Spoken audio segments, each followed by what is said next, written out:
Katinas Murklys ir jo didžioji svajonė. Kartą gyveno mažas pūkuotas katinas vardu Murklys. Jis turėjo minkštą pilką kailiuką, didelės žibančias akis ir garsų murkimą, kuris girdėjosi net už kelių kiemų. Murklys buvo labai smalsus ir linksmas, bet turėjo vieną didelę svajonę – turėti savo šeimininką.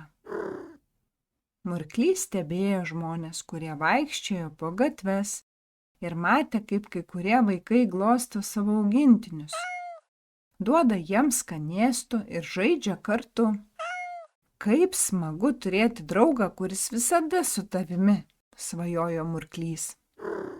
Tačiau vienas dalykas Murkliui buvo sunkus. Jis neturėjo savo namų ir dažnai būdavo vienišas.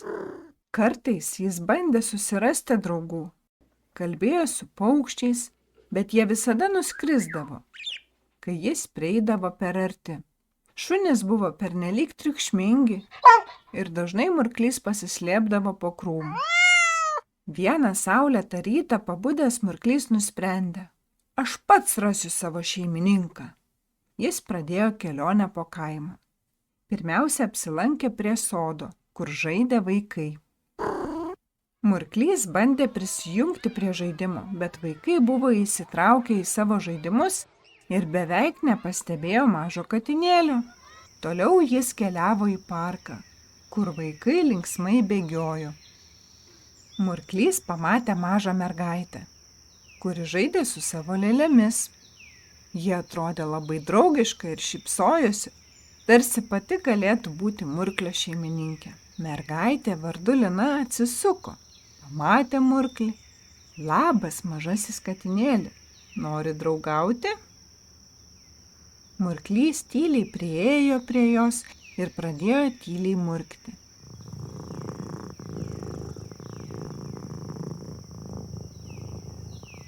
Pamiršdamas visą savo vienišumą, Lina jį paglostė ir Murklys suprato. Štai ji, jo ilgai laukta draugė.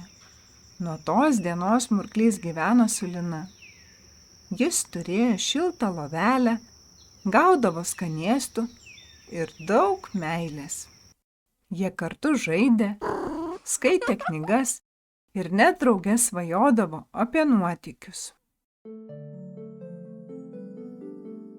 Murklio kelionė moko, kad svajonės išsipildo, kai drąsiai ieškai to, ko trokšti ir nebijai būti savimi. Kartais reikia kantrybės, bet tikras draugas visada atsiras, kai esi nuoširdus ir geras.